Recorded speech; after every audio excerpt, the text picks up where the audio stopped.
there is no excuse for cheating in your relationship. That period, point blank period. Like, and so my thing is either you have that discussion with your wife that, hey, I'm bi or I'm straight out gay and this is a marriage of convenience and yada, yada, yada. And y'all are cool with it and y'all had an understanding, or you suck it up and you stay true to your wife until you actually divorce and you go be with somebody else.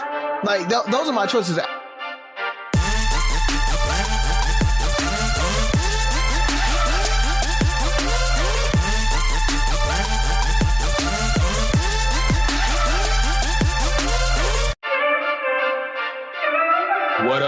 What up? It's Three Brothers No Sense. I am Tavares Ferguson, aka Ferg, and I'm joined with my co-hosts Buff and Razi. Fellas, tell them what's on your mind. I just want to say, single parent life is difficult, to say the least. I mean, being in the house all day long, if I hear daddy one more time, I think I'm gonna lose it, man. I'm gonna pull out what little hair I do have. And then on top of that, like, I cooked tonight, tried to just some pizzas, put them in the toaster oven, and ended up burning my fingers half off. So I'm just frustrated. I'm tired. That's all I can say. But I'm tired, boss. I was tired, boss. Is that the same pizza Ali? That's the same pizza Ali wanted yesterday? Yeah. Remember I told him he could have it yesterday, so I cooked it. So you burned his pizza? I didn't burn the pizza. I pulled it out and I burned my hand. Yeah, touching the pan. I guess that's better. Yeah, it is. But you would have messed over a meal and had to start back over. And there was no more pizzas in the freezer, so yeah. Or ain't no starting over. Just scrape off the Cajun. We're just gonna pull that little black off and you eat it. It becomes cheese sticks. Was this the Totino's, bro? Of course. That's man. Totino's is the best frozen pizza. I don't want to hear hands down. It's best frozen pizza under $1. First off, like Red Barn or Red Baron is better than that. But no, man, no. I'm telling you. Insert frozen pizza here is better than Totino's. Nah, man, especially if you get the pepperoni, the little chunk pepperoni, not even the whole ones. The cube joints. Speaking of though, I would go for some school lunch pizza though. The stop sign pizza, which I learned was Mexican pizza. Did anybody know that? Yeah, the stop sign was the Mexican cheese. Yeah, man, I didn't know that. They had the white cheddar too. The little square one was the white cheddar. But no, the Mexican, because it also had like Mexican or taco seasoning in the beef. Yeah. That's what made it like that. Okay. All right. Yeah, that stop sign pizza, man. They need to start selling that at Costco's. Stock up on that. So yeah, that's been my week, man. What's up with you, Buff? Not a lot, man. I've been productive. This is week 1 of my 2-week administration leave. I've been productive, man, doing yard work, cleaning different rooms in the house. Our dining room had become the room that we just put stuff we don't know to do with yet. So it was like full of stuff, man. So I finally cleared that room out. Bought me a puzzle, a 750-piece puzzle. It's a puzzle of the Las Vegas Strip. I'm going to post it on our page because I'm doing it by myself. And I've been sipping and trying to put that together. So if I get a little reckless on this show, it's because of the Guinness and the Captain Morgans. So the fam ain't helping you with the puzzle? Hell no. I mean, Jasmine told me yes, but she ain't mean it. I mean, she just told me that so I get out of her room. And Tabitha, just so y'all know, full disclosure, she was feeling a certain kind of way. So she went and got checked out. She was coughing and they gave her some medicine. They told her she didn't have the COVID, but they gave her some medicine anyway. So it's been making her drowsy. So she's been sleep on the couch all day pretty much. So Tab on that tussin? I don't know what she on, but she been Hey, man, out. Make sure she don't get her no lean in nothing, bro. I'll double check on that. So it's funny you say puzzle. So we actually put together a puzzle with Sky. We did a small 300-piece puzzle because we couldn't find any in the stores They are sold out, so we're gonna have to buy some more online. But I just realized my wife and I were joking. We finished it last night, so I'll post our puzzle. It's only 300 piece. That's the first puzzle I put together, like full puzzle, outside like kids puzzles when I was, a jit in my life. So my daughter, she's experiencing things that we never experienced. I asked my wife, like, hey, did you ever put a puzzle together with your family? She's like, nope. I'm like, I don't remember, but I feel like I might have. So I'm just going to say one by default. But I don't think we just did those type things, those Walton, Leave It to Beaver, type stuff. Did you guys ever put a puzzle together with your Razi? Y'all know y'all did. Y'all probably had y'all had family game night. We had family game night. So yes, we definitely did. Y'all played. Y'all ran out of games. Y'all were getting. But what was funny is I never saw y'all play any A-list games. Like y'all always had like y'all had the bootleg game. What are the A-list games? Like they never had Monopoly or Uno. They had another they had a version of Uno. What was the one with it was oh my God. Like we played like Italian games, like we played Scopa sometimes. We played Scopa in Afghanistan, yeah. So we play Scopa sometimes or no, like what was Risk? Your bootleg? Risk? No, your bootleg Uno. Oh, you talking about Phase 10? Phase 10. Phase 10 is not bootleg Uno. Phase 10 is Phase 10, man. It's awesome. Nope, bootleg Uno. You ever played Phase 10, Buff? Never heard of it till now. Exactly. No, it goes hard though. It definitely goes hard. Yeah. Phase 10, Scopa. I don't think I've ever played Scopa at your house. I think we played Scopa in Afghanistan.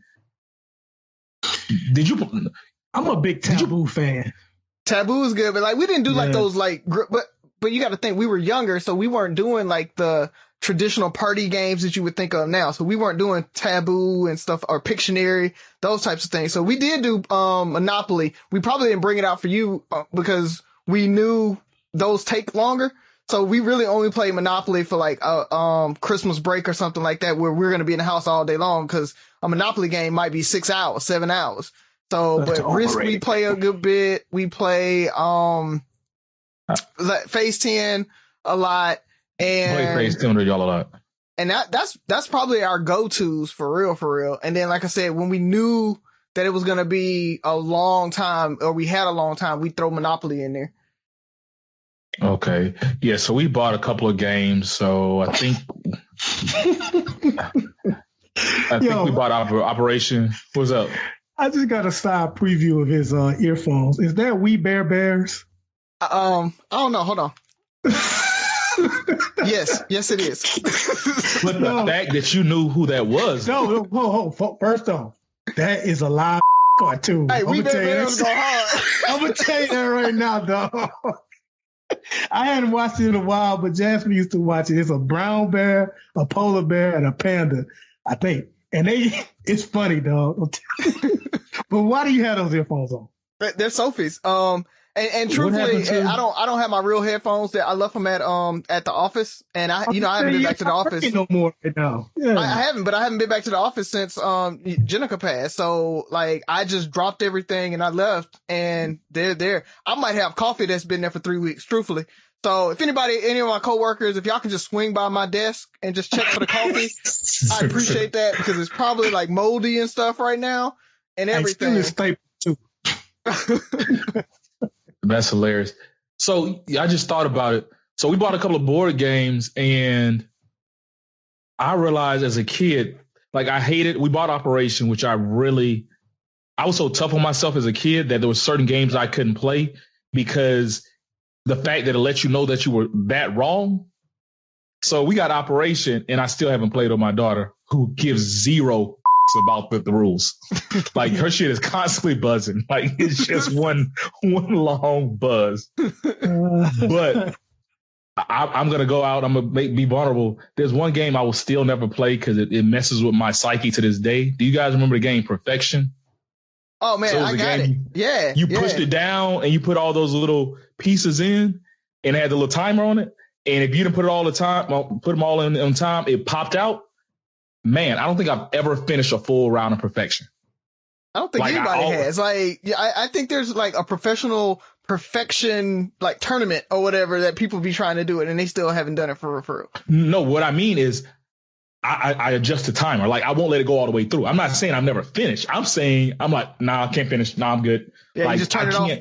I can't deal with it, man. That's too much pressure in my life. So I don't know, man. That was just my little thing. I thought about it. We were looking at games. I know my daughter probably would love it, but daddy's gonna need counseling on that one. So yeah.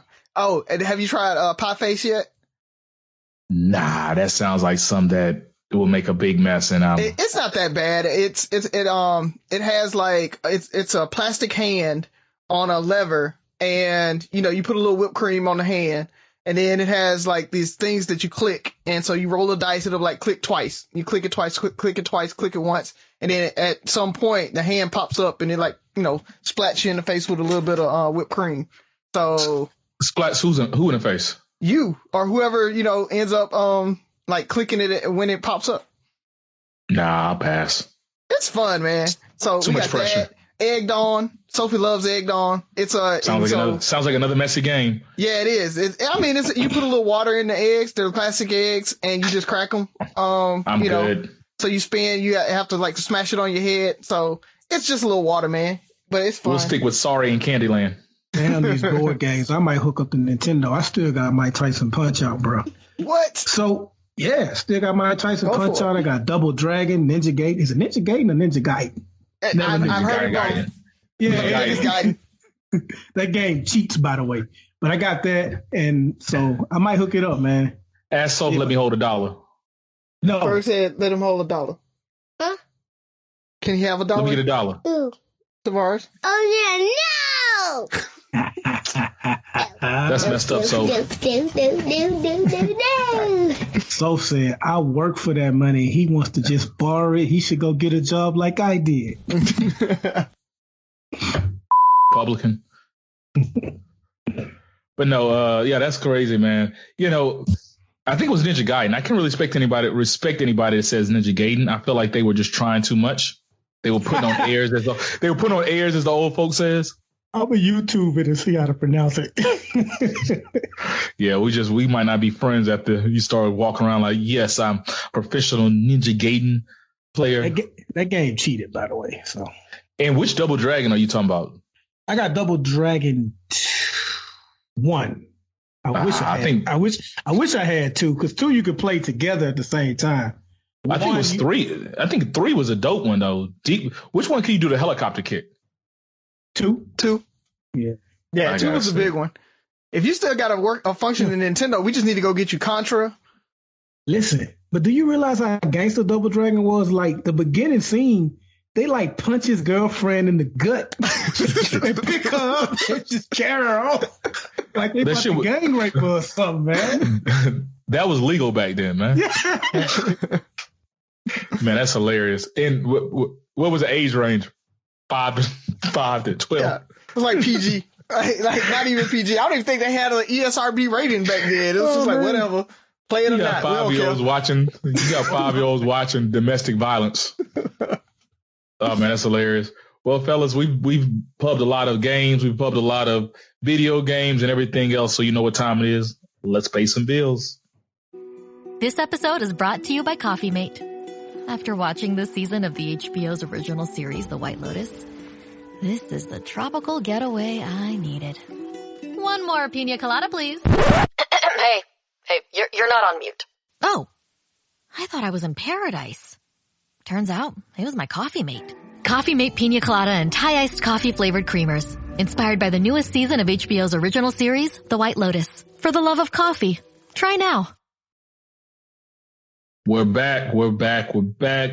Razi, before we get started, I'm going to ask you, do you have anything special for us? Do you have us a joke? Yeah, man, I got a joke this week. So I want to shout out. Is it good? Maybe. He thinks all of them are good. I know. So what do you call a lesbian dinosaur? Wow. Be careful.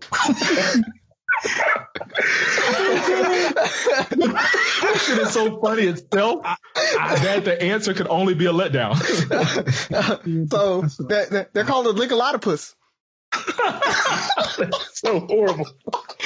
That's so bad. It's so bad. That's so bad. Oh my God. Did you get those? Were you the kid that when the book club thing came, the bookmobile came, did you buy the joke books? Yes, I did. I definitely did. The thing about I could never remember any of them. Hey, it's 2020. That might be. Wow. You wow, can't tell me that was a good one, man. That was a good one. Oh my God. Yeah. Shout out to the lesbians out there. I mean, hey, this for y'all. Well, that joke, crazy enough, almost somewhat kind of sort of segues me into my question. I'm scared of the question now. So, wow. I'm trying to figure out how to pose this question respectfully without making too many assumptions or accusations. So we're all aware of the former mayor of Tallahassee, Andrew Gillum's troubles that he's going through right now. I've known the dude for years, always been an upstanding young man. So regardless of whatever's going on, my heart goes out to him and his family, and I hope they come through on top. So, but my issue lately has been with the backlash he's been receiving. And not an issue, people are entitled to their opinion, but, sometimes I look at what people are really upset about, and it just, to me, shows that we can still be very narrow-minded in 2020, and we're very biased and very judgmental. So my question to you guys is, what are your thoughts on the whole matter so far? And more so not the accusations themselves, like we don't know what happened right now, but how the public is handling the accusations, what people are angry about. And do you think there's a huge double standard due to a lot of the accusations being about his sexual preference? Absolutely. First off, let me just say, he picked a great time to have a scandal. If you're going to have a scandal, this is the best time to have one, because it's nonstop coronavirus talk 24/7. Like, we're talking about it now, but just think about national coverage. How much have you really heard about Andrew Gillum? I mean, other than my Facebook post that I made, I haven't heard hardly anyone talk about it. So this is the best time to have a scandal. Now, the question you asked, is there a double standard? Hell yeah, because I mentioned my Facebook post. So I posted, I just pretty much said, Andrew Gillum did what? And I just left it at that. And people filled in with comments. We had a little fun with it or whatever. But it was kind of like, man, he got messed up. Was he on meth? Was he not on meth? This, that, and other. That's all it was at. And then about a week or so later, the rumors about he may or may not be gay surfaced. And I got to tell you, the reaction to the initial scandal of him just maybe doing meth or getting too drunk, the reaction was vastly different versus, oh, he might be gay. Like, it was way more accepting for a lot of people that, he may have dabbled in some drugs or whatever. Once they found out he was gay, it was so, oh, he done. He's done. He finished. I can't believe he did that. Like the visceral was much worse when it was alleged that he may be gay. So, yeah, it's a double standard. Look, listen, you saw it in the Republican Party about 10 years ago, Senator Larry Craig, former Senator Larry Craig. For those that don't remember, he's the guy that was in the Minnesota bathroom that did the foot tap. Foot tap, yeah. Yeah. Like this Republican Party will accept a lot of things, but him possibly being gay, Trent Lott was like, this is unforgivable. Unforgivable? like you literally had former members that had like underage sex allegations, rape allegations, racism allegations, but that was unforgivable. So yes, there is. Or a presidential nominee that grabs some. Well, yeah, that too. Yeah, but that's not unforgivable. We can look the other way on that. Mm-hmm. But if Trump had on that same bus, if Trump had said, every once in a while I like to poke men in the they wouldn't support that. They would have said he needed to step aside, step down, let John Kasich or Marco Rubio have a nomination. But that's where we are. So it's 2020, And while we still we kind of accept homosexuality, in the grand scheme of things, it's still a long ways off on how we treat them and our reaction to any type of homosexual allegation. Yeah, that's it. Like you said, I mean, we'll accept them as long as they're over there. That's how society really is. It's, you can be gay over there, but no, you can't be in front of us. You know, we had this conversation about Mayor Pete. You know what I mean? It's one of those things that we aren't going to accept them on the grand stage. You know, they can't get too far out there in front for some reason. And we've got to figure out a way to get around that. And I definitely was kind of mad at that big shift, you know, and it really is because especially in the black community, if you have dabbled in being gay, you're gay forever. Like, there's no, hey, I tried it one time. And I think that's really why, you know, with drugs, hey, he had a bad night.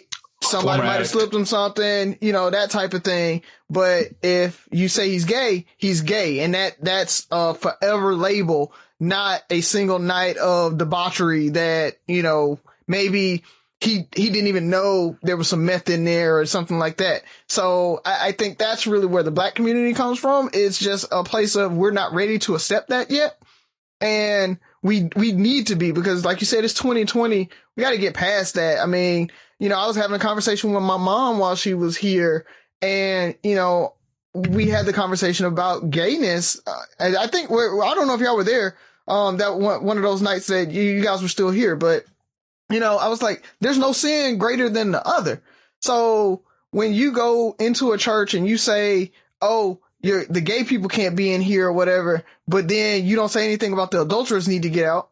You don't say anything about, you know, the gamblers need to get out, you know. So, you know, for all the churches and all these folks that are saying that, oh, we can't accept these people because of, I don't want to use the word lifestyle because, you know, we talked about that, but because of how they live and who they choose to love, you can't accept them, but then you can accept somebody for any other sin that they're doing. And so we've got to get past that, man. I mean, for me, I really don't care if he's gay or not. You know, Andrew Gillum, if you're gay, you're gay. If you're not, you're not. Oh, well. But the thing about it is, I think what he has to do to be able to get back in front of the narrative is own it and just say what it is. You know, and because you can't control a narrative when you're trying to spin it. When when you're constantly trying to kind of, this came out. I mean, you see that with Trump, you know, right? It's, I'm going to deny till I can't deny no more. And then I'm just going to spin just a little bit more. I'm going to let up a little bit. So, hold on, what's up, man? That's that single dad life right there. Single dad life. Now, for everybody with the conference calls, now y'all understand. You're in the middle of a presentation and the kid comes in saying, I'm hungry. After I just gave him pizza, I burned my finger up to give him a pizza. The pizza wasn't big enough there, homie. So we're going to introduce our newest co-host on the next show, Sophie and Ollie, because they're part of the show now. She got a bonnet on. That's he. That's his bonnet. That's the he. You said Sophie. No, Sophie and I said Sophie and Ollie. Oh, man. Oh. But him got him hair done this weekend. Daddy. Huh? We're going to be Ollie's theme song. I do. The last Mr. Big. Tell Sophie to go downstairs and get the rest of that pizza that you left downstairs. You guys go together, because I know y'all scared. A whole pizza, okay. You can't eat it all. That's what happened. I was gonna say you ain't fixing a big enough pizza. Oh, you can eat a whole Totino's though. They can eat a whole pizza. Once again, Totino's is not really pizza. You remember where you was at in your thought? Nope, not at all. You said, what do you say, Ferg? Shit. We have to pause it here. You were talking about talked about Mayor Pete. We talked about your mom. No sin greater than the other.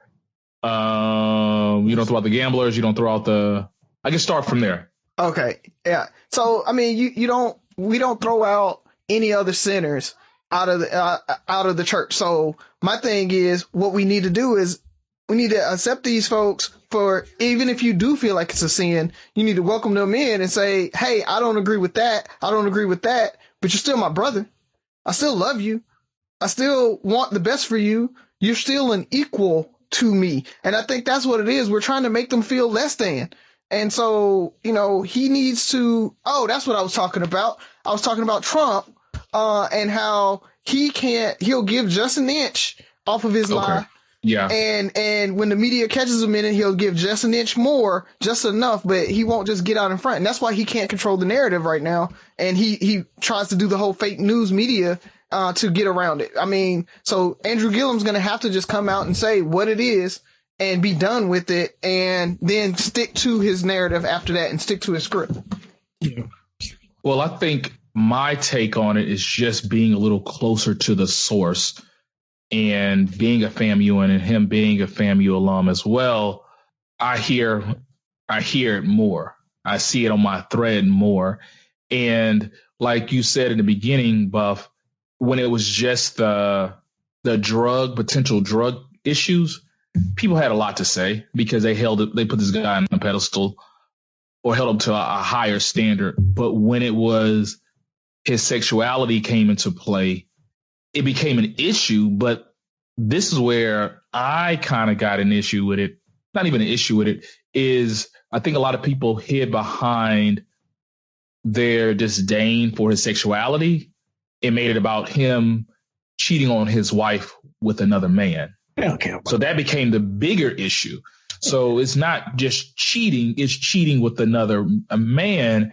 And my thing is, cheating is wrong regardless. I got into it with somebody, not even got into it. I just kind of ended the conversation because I felt like it wasn't the time or place, or we were talking via like social media, and it wasn't, we couldn't really articulate our thoughts properly.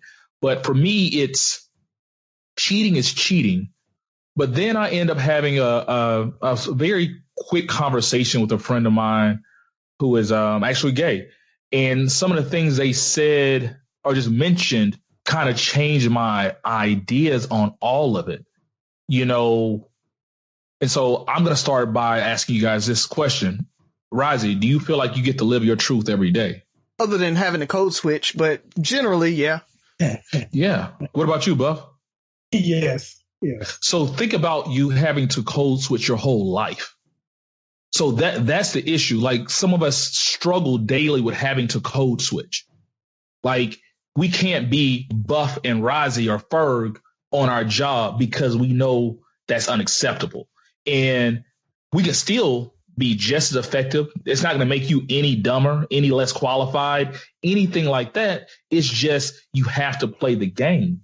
So for somebody like Andrew, if the rumors about his sexuality are true, having to code switch, or in the lack of better terms, Byron, you were talking about a lifestyle where now you have to choose a lifestyle, literally, because it's not realistic. So they're saying this person has to live this lie forever. And so they brought that up, and it's like, so many times or oftentimes drugs are introduced to lower your inhibition because you want to be this person. You want to be this upstanding, loving husband that is faithful to his wife, that doesn't have these homosexual tendencies or whatever the case may be. That is the picture of fatherhood, the picture of manhood. He's bringing his people up by being an example and stuff like that. But it's still fake. You don't get to be you. So if you ever get caught, or if you know what you quote unquote should be doing. So to be free enough to be who you want to be. Because think about it, we've all been drunk and we feel freer when we're drunk. We talk a little more shit. You might grab your lady a little more. Like, you do all those things, you're a little more freer than you usually are. So, and that's just to kind of get loose, maybe to go to the club. We're talking about loose enough to say, man, I'm about to make some decisions that, could harm my whole family, that could change my life. I don't want to do this. And I don't know what's going on in his mind. I'm not saying that was what happened, but when they brought that up, it's like sometimes you have to get in this inebriated state and take yourself to another level to be your true self. And it's like, man, that's a lot to handle just to be your true self. If the rumors are true about his sexuality, could do everything he wanted to do and be gay or bisexual or whatever his sexual preference is, not have to marry, maybe marry a man, adopt kids, still be that family figure. Would he be as far as he is career wise before the scandal? And that's the thing, like you or he or other people in that community have to kind of live that lie before, because once again, like you were saying, it's accepted by their parents, accepted by the church, accepted by the community as a whole. It's a lot to swallow. And it's almost unfair to say, hey, to be successful or to live the life you want to live, you can't live your true freedom. And so I kind of feel for him and other people in his situation. And it's harder to judge because none of it, like you said, I'm not calling it a sin per se as far as homosexuality, but it's not be able to live your truth because your truth will limit where you can go. And the bar is really low. Would he have been the mayor of Tallahassee? Probably not.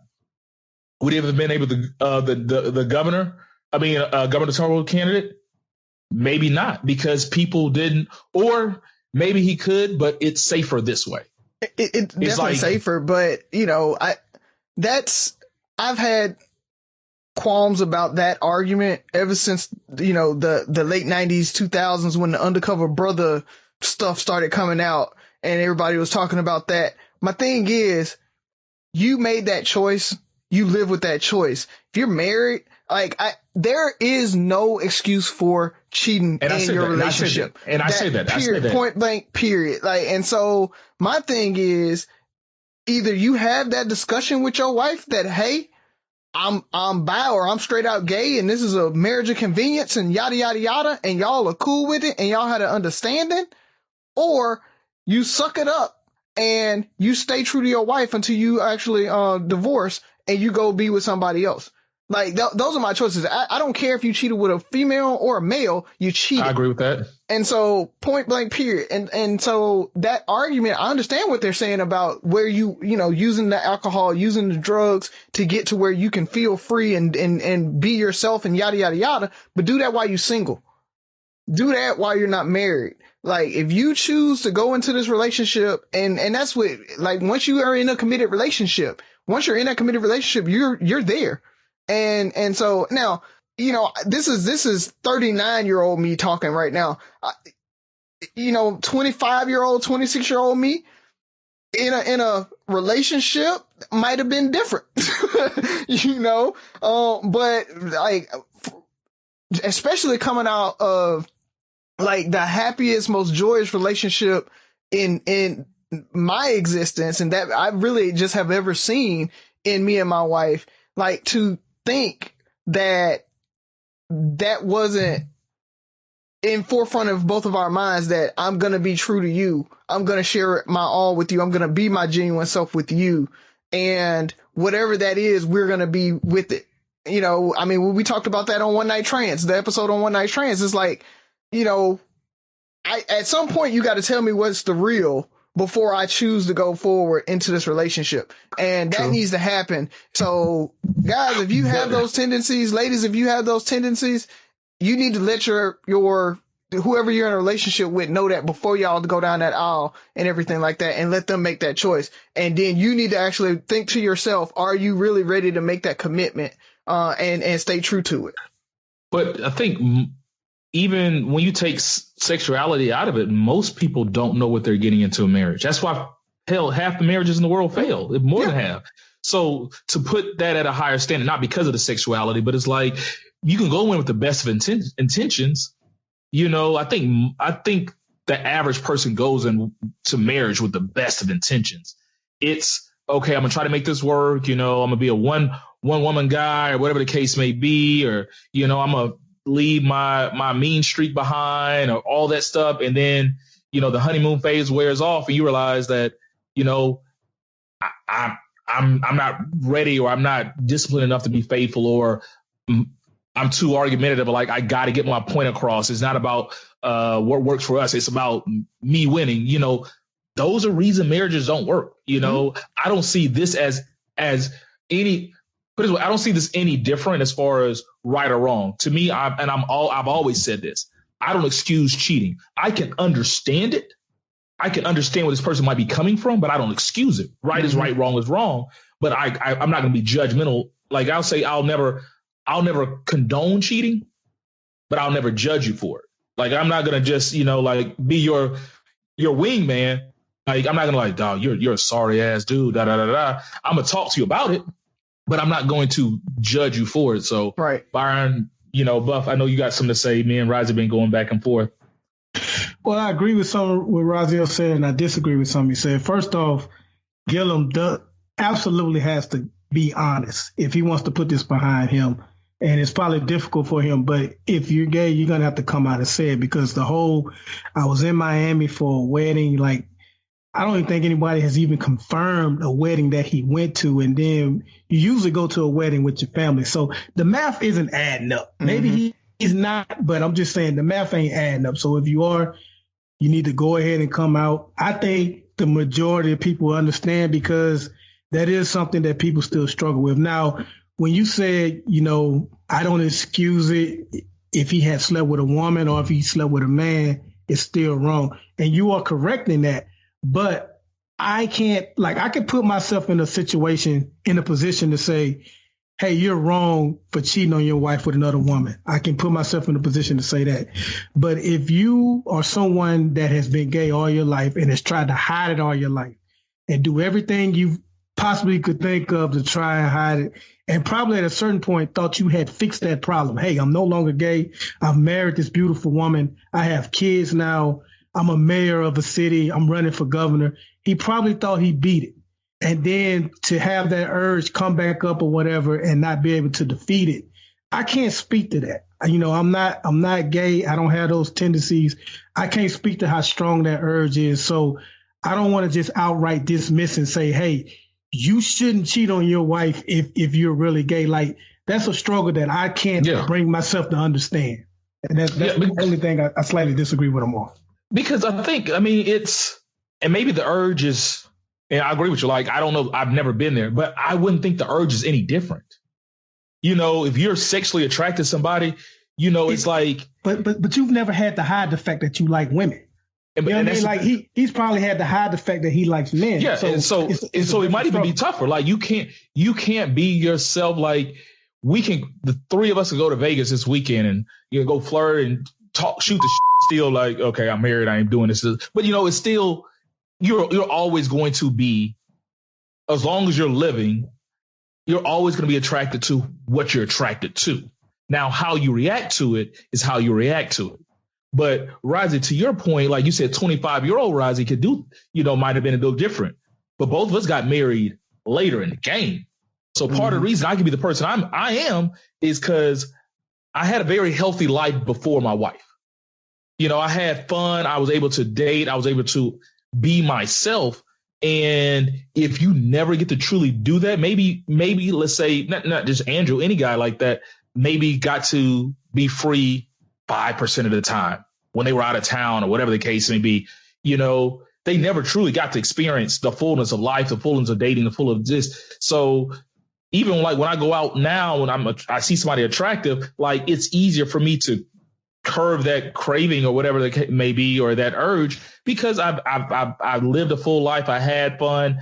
No woman is worth breaking my wife's trust, all that good stuff. But when you've been hiding and neglecting part of yourself your whole life, that urge, it might, I know you said you never experienced that urge. The urge might be even stronger because you never got to quench your thirst. I get it. I get it. And I'm not saying it's not there.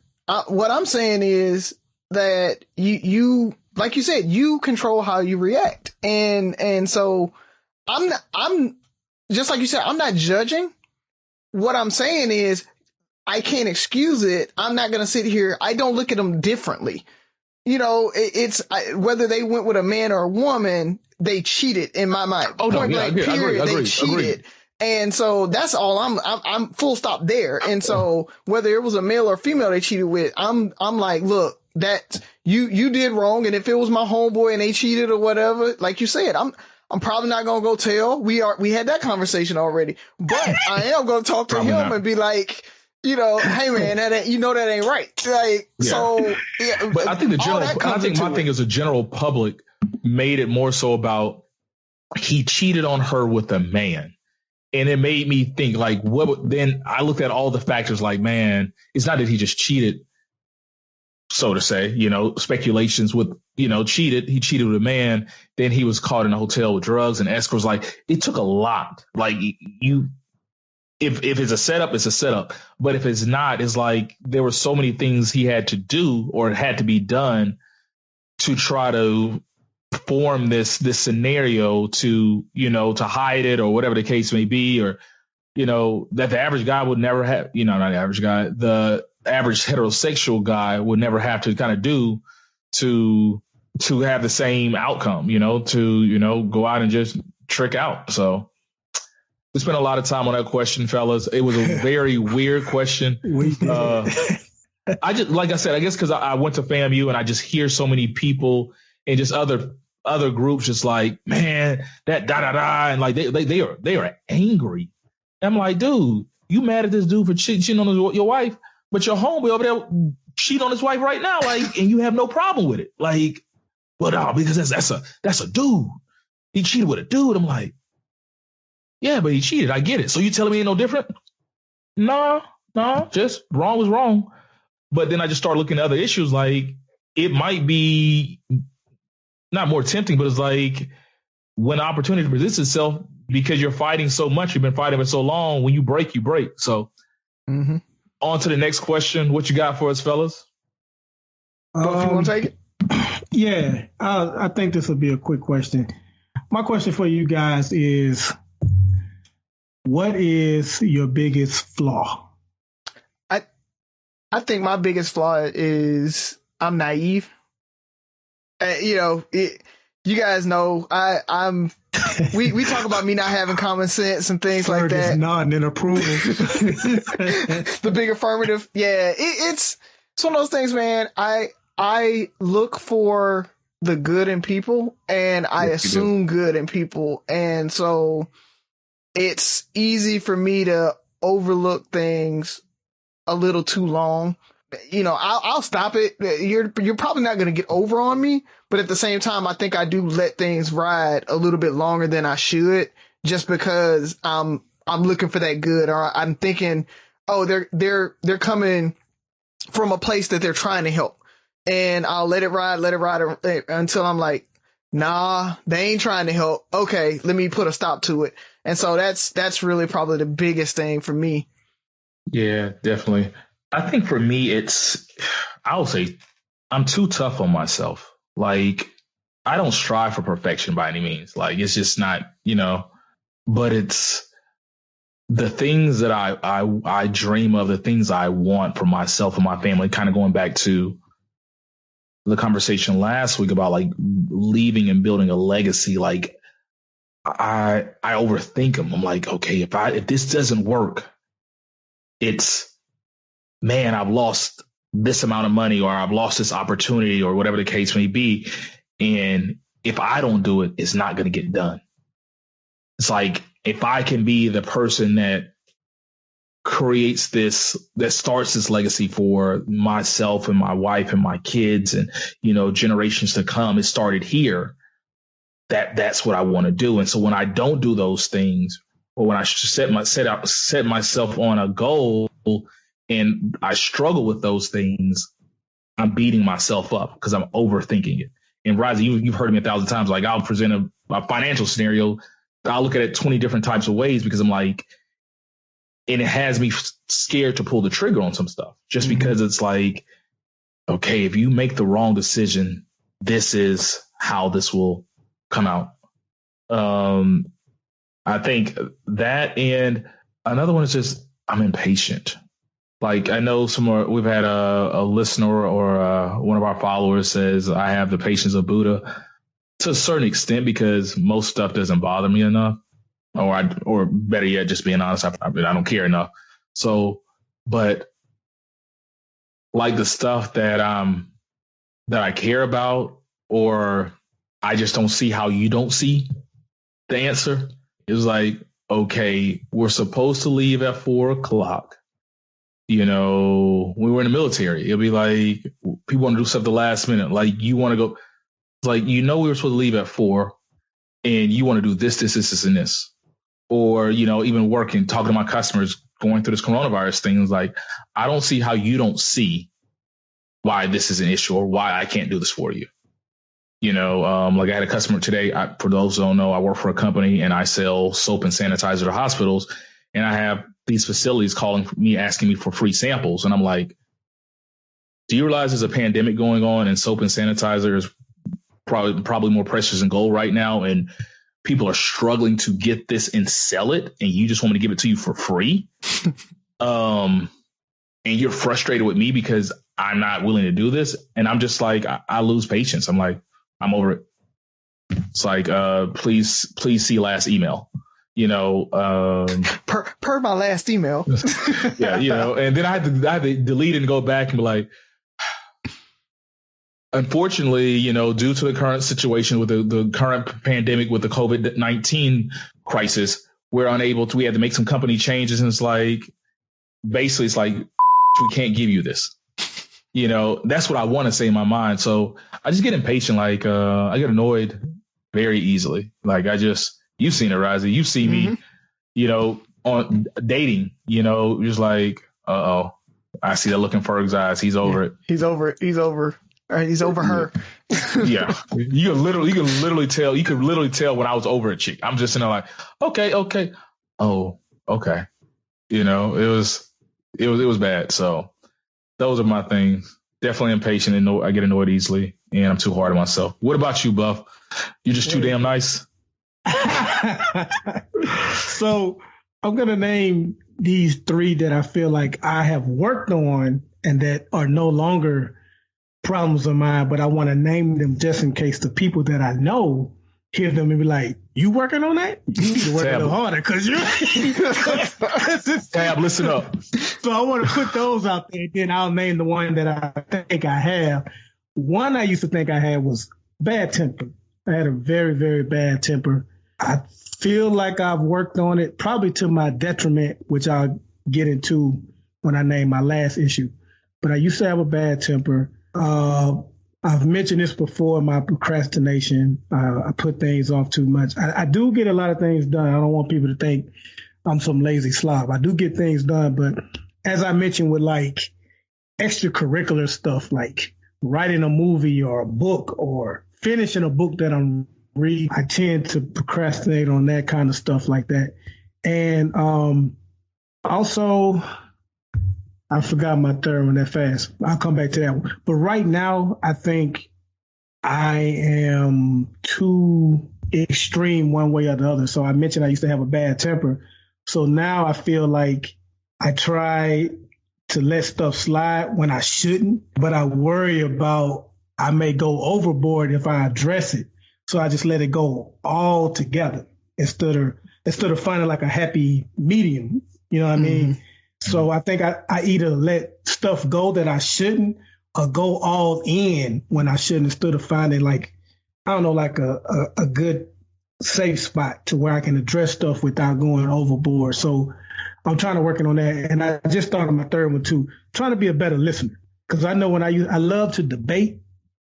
And I had this tendency to where I would debate people and I'm so ready to get my point across that I would either cut them off or not even listen to what they said because I want to get what I got to say out there. And so, Razi, you mentioned the discussion we had at your house while we were there for Jen, and I brought up religion.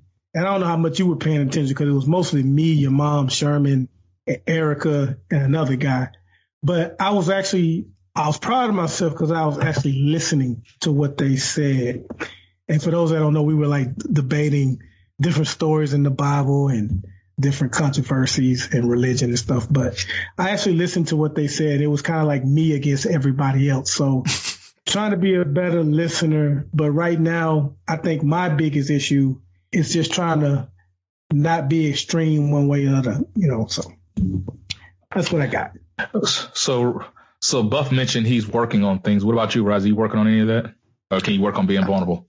I mean, I'm being naive. naive. That one's hard. I try, but it's just I'm too trusting. I think one thing that I am trying to work on is I think caring more, because especially since I got back off my last deployment with the PTSD, I call it like zombieing through the day, like just not caring about anything. And so, Ferg, you've said it a couple times and it kind of stuck with me, and that's really how I feel. It's like 95% of stuff I just do not care about.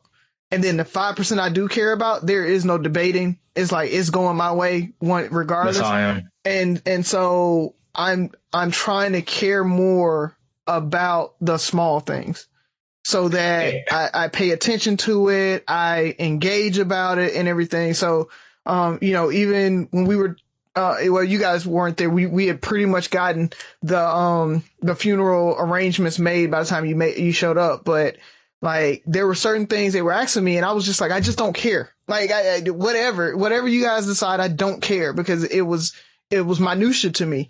And so that's my thing, is I think I got to worry about the minutia. I got to worry about the rose, stop and smell the roses is really what it is. Because I think about the big stuff, and I'm like, as long as that's taken care of, I'm good. And that was the other part about Jenica. She took care of the minutiae. Like, she would fill in all those little gaps and everything. And the things that I felt like I just really didn't care about, she was really big on. Like, I talked about taking pictures and making the house be a home, and making the kids, have a great birthday and things like that, where I'm just like, yeah, you're older, no big deal. And truthfully, that was because kind of growing up, we talked about not having a whole lot of birthday parties and stuff like that. Like, growing up, we just didn't worry about it. And so I was never a gifter. And so, those types of things. And now I got to make sure that I'm doing that. And so that's what I know I got to work on. I was trying to work on it before, but now I know I have to work on it. Well, that reminds me, my third, I guess, would be very similar.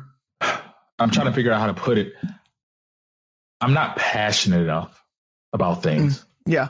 Like, if you ask me, like, if Byron comes on here, you guys like, who's your favorite rapper? I'm not even just on small things. Like, who's your favorite rapper? Like, I really don't have a lot of favorite things. Like, it's just like, I can't tell you favorite movie, favorite book I'm or not anything. that passionate about like my family. Like, there's certain things I love to, like, I love my family. But like, to show that, I'm trying to do better at showing that passion. Like, I commend you on that, Razi. You say, you don't show a lot of things. You were very passionate about the way you talked about Jenica, and you continue to talk about Jenica. For those that truly know me, they know how I feel about Sabrina. Like, Sabrina's like the best thing that ever happened to me. We were talking about this on the show. Like, I put my wife before I put my kids, like, that's just how I am. Best decision ever made in my life. And I'm trying to work on being the me that I want to be. Like, in my heart of hearts, I'm this passionate, affectionate guy. And I'm like, okay, when I get off, like right now, I'm like, okay, you know what? I'm talking about her. I love her. I'm gonna go down and hug her. And I probably won't, just because that's just me. Like, I say it and I believe it, and then I just don't do it, because it's just like, by the time it happens, like, oh, okay, I'm over it. It'll be so many little different things. The things I care about, I try to do. But it's made me a jack of many trades, but a master of none. That's kind of how I am with life. Is like, I can do a lot of things really good. I'm just like, I'm not that, what is your talent? It's like, oh, I really don't have talent, because I really just never gave enough about something that I just got that good about it, Like, Razi, finance, that's your thing. I'm great at sales, just because I'm a people's person and I've studied art, but it's not my passion. If I won the lotto today, I wouldn't, remain in sales. Right. I feel like you would stay in, well, now you're in HR and stuff like that, but I don't know. So I think and I said it before, I'm going to try to work on those things and find I don't know what my passion is, man. You guys know yours? I mean, that's a question for another day. Boxing. Boxing, I think politics, like you have some things that I'm like, you know what? That's why, that's part of the reason I put you guys on the show. When I thought it was like, there's things I want to talk about. I think I'm passionate, and I'm passionate about, I guess, theoretical things. Like I'm passionate about growth of the Black community and stuff like that. Nothing that's tangible. You can put your finger like Byron. You went and became you're a boxing official. Like you went and did your thing. Like me, I can okay, what can I do today to save the Black race? Like there's nothing I can put. I do this show, or we do this show because I want to talk to our people. I want to let people hear the thoughts of young Black men. I guess, are we still young? No, we're middle aged. Oh man, yeah, that's crazy. Yeah. All right, Buff, it's on you, man. No, who's on? It's on me. It's on me. Razi. Yeah. We bear bears. We bear bears. So I think bears? I'll round it out. Yeah, it's 3 bears on there. This one only has 1. I think it's the panda on this one. It's the one she picked. So, but all right. So mine, I read Michelle Obama's book when it first came out, and awesome. Byron don't even have it up in the room right now, but it made me kind of think about it. In there, she was like, she didn't feel like she was ready for the big table, but then when she got around the big table, she saw that there was a lot of inadequate folks at the big table and on the big stage. And so, that feeling of inadequacy and that you're not good enough. But then when you get there, you're like, oh, I'm definitely good enough. I'm beyond good enough. And so in my job and growing up, you guys, we've talked about, a lot of times I was one of the smartest kids in the class and those types of things. And, even going into the workplace, knowing that I knew more than my counterparts a lot of times, even in sales, when I was a branch manager, I'm like, look, I can do a lot of this stuff and I can talk a lot of this stuff beyond just the operations of the branch and just making it happen on some sales calls. So my question to you guys is, do you ever dim your knowledge or smartness or whatever to fit in or to kind of play the political game in advance? Wow. Damn. That's a tough question. It's kind of a code switching-ish question, but a little bit different. I can answer it, but I don't want to offend anybody. So I'll just say this. I have been around people that I know and love that may want, like Ferg said, my passion is politics or boxing. They may bring us something that I'm passionate about and give their opinion on it. And I kind of have to hold back it in a nice way, say, oh, I can see why you think that. Yeah. So yes.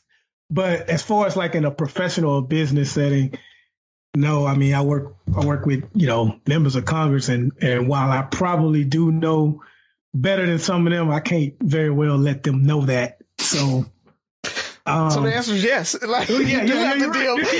have to dim that expertise. You're right. Cause I got a couple, I'm telling you, man, I have a great rapport with quite a few Republican senators. And every once in a while, because they usually don't do this, they usually don't talk politics with us. Every once in a while, they'll throw yeah, man, I can't believe the Democrats want to do that. And I'll be wanting to say, it makes a lot of damn sense, man. I just laugh it off and keep walking because I can't say that. So that's hilarious. Yes. To answer your question. Well, for me, I've done it and I try not to do it as much. So in one of my former jobs, when I worked for the rental car company, because when I started there, I had to take a step back. I was about 30 when I started with them. Some of the managers were a lot younger than me and, hadn't had the experience that I had. I think being in the military, being around so many professionals, having to make grown and developmental decisions so early helped me mature, especially when it came to leading, managing, and looking at stuff from a very operational side. And then I'm very analytical. So some stuff, like I said earlier, is just I get annoyed and I just get it. And I've often been told that I'm intimidating just because I'm pretty confident and stuff like that. I've literally had people tell me you need to kind of like literally you probably want to dim your light down just because these people are scared. So when I was with them, it was kind of like I would have to play that role. Like, and even one of my pro fights, one of my older frat brothers who worked for the same company kind of told me like, never play dummy, but never put all your cards on the table, because, save it for your branch. Save it for when you have your own branch. Save it for when you get the lead, when you're the leader. So I had to do that quite often. With certain people, I'm sitting like, my God, if you just let me, like, I had to, the way I did it, and it was still me being analytical and smarter than them, was I had to learn how to manage my manager. So I had to build them up, make them feel like they were so bright by allowing me to give you an idea, plant this idea in your head that you can take back to upper management, that we can bring back and all this stuff. And you brought it and executed and all that stuff. But at the end of the day, it was my plan. And like, now we're doing it and now there's success. But in the world I live in today in sales, and I guess I'm more aware of what's going on.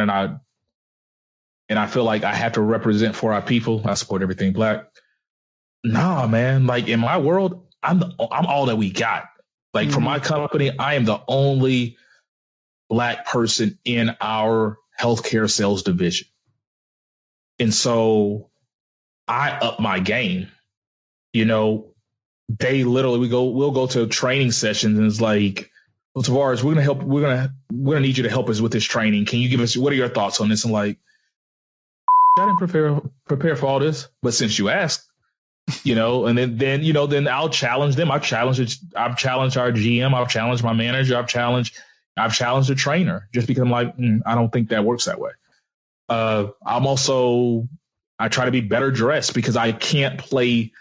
If I'm going to be the only one of us in the room, I'm going to get noticed, and I got to get noticed for the right reason.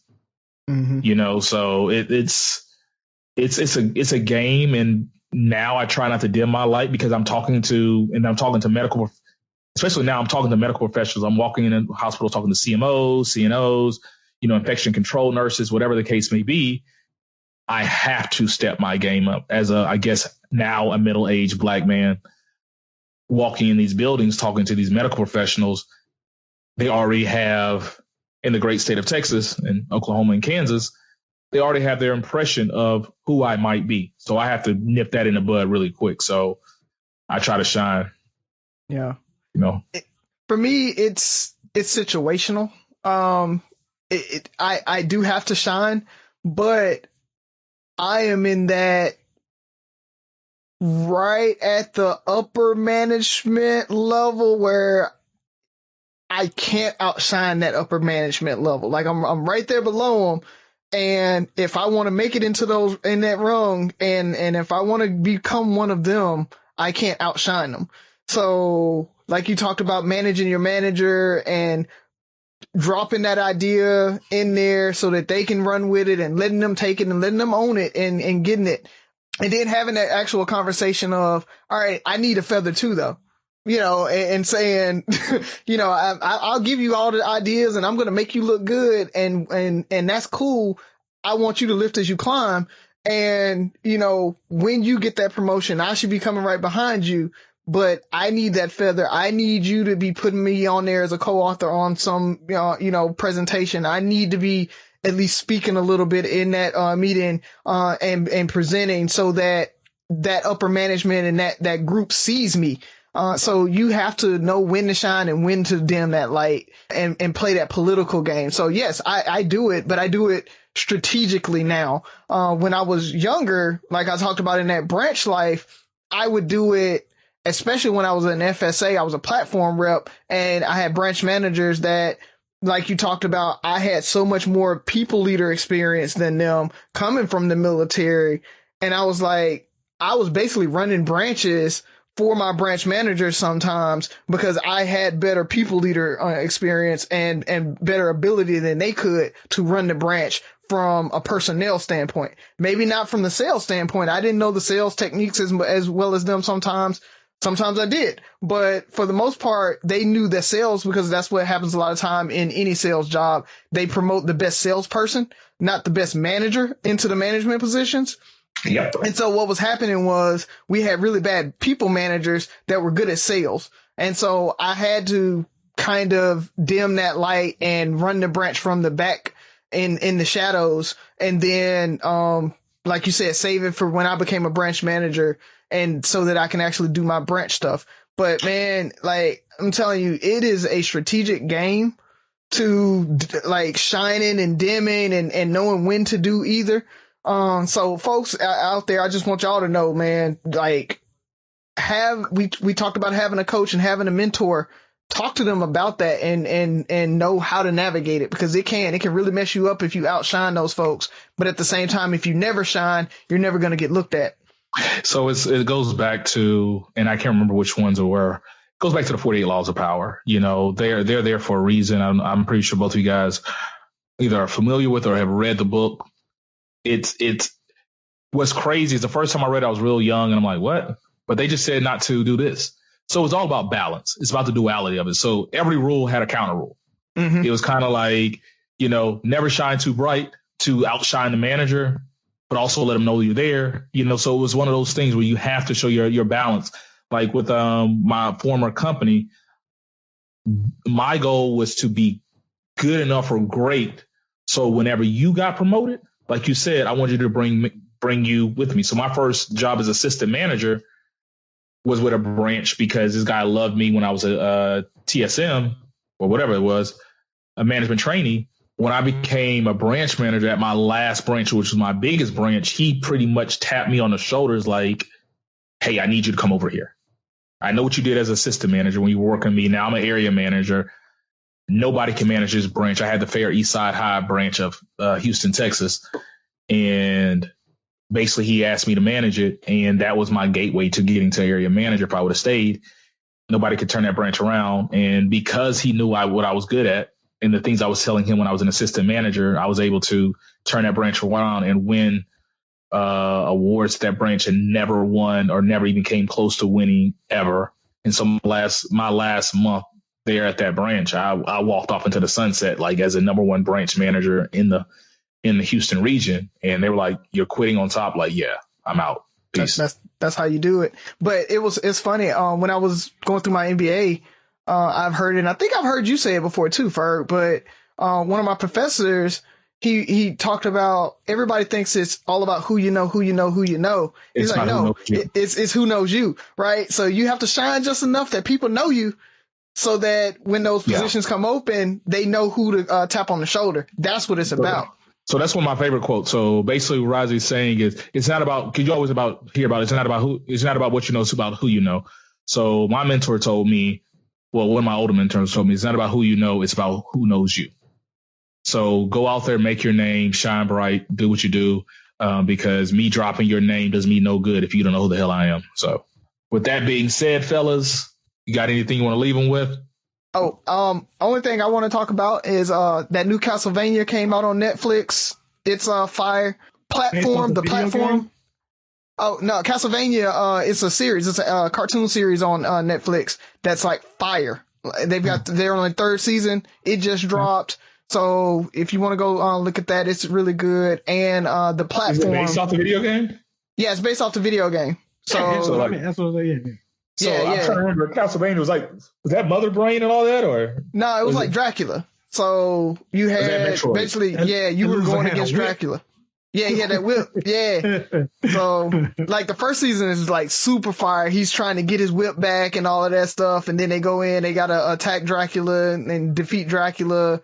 So then they go into the third season. I mean, it's good. It's like a really good series. Who's the main if you character? Want to check that out. I can't remember his name now. There's actually three. There's the Castlevania guy. I can't remember his name. And then there's a magic user, and then there's Alucard, which is Dracula's son. So you got all three of them that they follow in the series.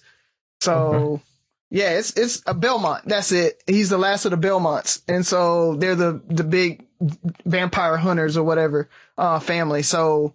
Man, it's a good series. And then I just watched today this show that's in the top 10 for Netflix right now called The Platform. and it's about, there's this platform that goes down like so many levels and it has food on it.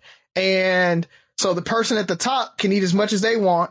And then it goes down to the next level and that person can eat as much as they want. And so, by the time it gets to level 100, 150, there's no more food on there, but there's people. But they put enough food on the platform that if everybody ate just enough, it would get all the way down to the bottom. But nobody, and so it just kind of shows how humankind, man, we're greedy and we're selfish and we won't work together and everything like that. And so it's a really, really cool little show to just kind of show that and highlight it. I mentioned that on my soapbox last week. Did you? Yeah. Yeah, you did. Also on Netflix, don't forget, by the time you guys hear this show, Ozark season 3 will be out. Yes. But the two things I wanted to leave you guys with is, one, stay active. I know most of us are staying in the house, not going to work, not doing our usual daily activities, but stay active. Nobody hates working out at home more than I do, but you literally have free workouts all over YouTube, from HIIT workouts, high intensity interval training workouts, to any type of weightlifting workouts you can find. It's all, most of it is free. So pull it up, throw it on the TV, but just stay active. If you have bike trails, walking trails, go out there. Don't just sit in the house and eat bad. I know it's very tempting to do, but we got to stay healthy. Ferg always says fit at 40. And I know most of the listeners are around our age, so we can't splurge like that. We're not 20 no more. We can't just eat Big Mac supersize every day and it be all good. So just that. And the other thing is continue to share the podcast and check us out on Instagram. We have a lot of fun on there. Remember, the things we post on our Facebook page are different from what we post on the IG page. So you want to follow both because, we do different things on each platform. So just do that. And thank you guys for supporting us. All right. Well, I'm going to leave us with this. So since everybody's dropping a Netflix show, I'm going to give credit to my wife, Sabrina, for this one. She put me on 100 Humans. Are you guys familiar with that? No. I saw it. I haven't. It's basically they take 100 humans, men, women, or who identify whatever way. They call them humans because they're not labeling. And they take them through social experiments the whole time. So there's pretty much like 100 test subjects go through a season full of tests that they pretty much they ask questions and like, who's the smartest sex, men or women? And so they put these tests together. Like, is it true that women take longer to get ready than men? And so they did this test where it kind of showed in this scenario, the women won somehow. And my wife and I debated that on why, I think it was a biased test and definitely didn't work. But it was really cool because they just have all these things and they'll set up the test. You think you're being tested for something and you're being completely tested for something else. Like on this one where they were talking about men getting ready quicker than women, it's like, hey, we're about to go on a trip. We broke the bus down to two sections, the male bus and the female bus, or however you identify. They actually go out and say that however you identify, you get on that bus. And it was 50 men, 50 women. And they said, but we got 10 minutes, get everything you need. We're going to leave in 10 minutes. And so basically before they left out, they had these tables with snack food, all this kind of stuff. They can order their food for the day and all this stuff. So basically people were just taking their time getting on the bus and all this stuff. And they'll get on. It's like, oh, yeah, by the way, you're not going to be able to pee. So they run back to the bathroom and all this stuff. And essentially at the 10-minute mark, you had all these people still standing around and the bus just took off. And they're like, they're not going to come back. They're not going to wait on us. And it's just like, no, you guys missed the bus. And then people were pissed. And then they drove a block and like the real test was trying to see who gets ready faster, men or women, because they thought they were going to miss, like go on a special excursion, but it's really just who takes longer to get ready. But it's cool. Like, it's really cool. He's like, oh, that's dope. Oh, that's cool. And then me being analytical, I did debate and debunk some of the experiments on my own. Like, I know what the hell. And they have professionals come on and go over the results. So, nice. But it's pretty cool.